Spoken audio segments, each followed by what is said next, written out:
नमस्कार दोस्तों, राधे राधे, सबको प्रणाम, सबको नमस्ते। और आप सभी का जो है एक बार से फिर इस 5 मिनट वाली क्लास के अंतर्गत हार्दिक स्वागत और अभिनंदन है। और आपको पता है कि रीट परीक्षा को ध्यान में रखते हुए हमने इस प्रकार की पहल चलाई थी कि 5 मिनट के अंतर्गत एक कंसेप्ट क्लियर क्लास चलाई जाए। इसे 5-5 मिनट के वीडियो आपको रोज मिलेंगे तो आपकी छोटी छोटी चीजें क्या होती जाएगी, क्लियर होती जाएगी।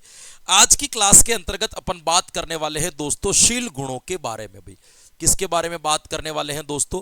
शील गुण के बारे में अपन बात करने वाले हैं। शील गुण क्या होता है दोस्तों, ध्यान रखना।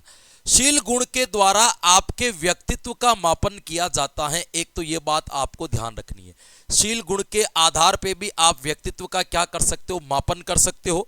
बहुत सारे छोटे छोटे गुणों को मिला करके एक व्यापक गुण मिलता है जिसके आधार पर आप व्यक्ति को जाना जा सकता है या उसको आभास किया जा सकता है या उसके व्यक्त या अव्यक्त व्यवहार को समझा जा सकता है।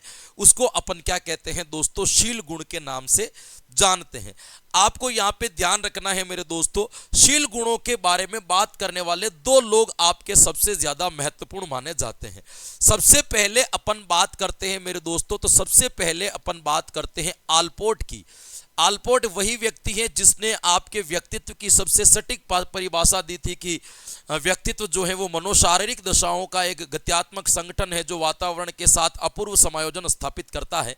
यही आलपोर्ट आपको क्या कहता है दोस्तों, ये आलपोर्ट कहता है कि आपके शील गुण जो होते हैं वो 3 प्रकार के आपके होते। एक तो होते हैं आपके केंद्रीय शील गुण। भाई कौन से होते हैं आपके? केंद्रीय शील गुण। केंद्रीय शील गुण। एक होते कोऑर्डिनल या इसको अपन कहते हैं प्रधानशील गुण। भाई कौन से कहते हैं आपके? प्रधानशील गुण। और एक जो होते वो आपके कौन से होते मेरे दोस्तों? गौणशील गुण। कौन से शील गुण होते हैं आपके? गौणशील गुण। ये आलपोर्ट आपके यहां पे कहता है कि आपके जो केंद्रीय शील गुण होता है ना, ये केंद्रीय शील गुण तो क्या होते हैं कि एक जनरली आपके सामान्य होते हैं। कुछ लोगों में पाए जाने वाले ऐसे गुण जिससे उनकी सीधी सीधी पहचान हो जाती है, जैसे अपन कहते हैं आत्मविश्वास, लगभग सभी लोगों के अंदर पाया जाता है। ये आपके केंद्रीय शील गुणों के अंतर्गत आएगा जिससे व्यक्ति की सीधी पहचान हो जाती है। प्रधानशील गुण का संबंध आपके प्रसिद्धि से होता है कि कोई व्यक्ति अपने अंदर एक गुण को विकसित कर ले और जीवन भर तक उस गुण पर चलता रहे ना, तो फिर उस व्यक्ति की पहचान उस गुण के आधार पर हो जाती है। उसको अपन कौन सा शील गुण कहते हैं? तो उसको अपन प्रधानशील गुण कहते हैं। जैसे महाराणा प्रताप की बात करते तो कहते स्वाभिमानी, तो स्वाभिमानी उनका प्रधानशील गुण कहलाएगा। गौणशील गुण ऐसे कहलाते जिनके होने या न होने से व्यक्तित्व पर कोई ज्यादा असर नहीं पड़ता, चलने का तरीका, रहने का तरीका, खाने का तरीका, इससे ज्यादा आपके किसी का कोई प्रभाव जीवन पर नहीं पड़ता। ये बात तो करते हैं आपके आलपोर्ट। एक व्यक्ति और होता है जिसका नाम है केटल। केटल भी आपके किसकी बात करता है मेरे दोस्तों? केटल भी शील गुण की बात करता है। और केटल कहता है कि 2 प्रकार के शील गुण होते। एक तो होते हैं आपके सतही शील गुण। सतही शील गुण उन शील गुणों को कहा जाता है, सतही शील गुण उन शील गुणों को कहा जाता है जो आपके दैनिक व्यवहार में प्रकट होते हैं। दैनिक व्यवहार में साफ साफ आपके नजर आ जाता है। जैसे प्रेम किसी से आप करते हो तो आप कितना भी उसको छुपा करके रखो फिर भी वो लोगों को नजर आ जाएगा, क्योंकि वो सतही शील गुण के अंतर्गत आता है। एक होता है आपके मूल शील गुण।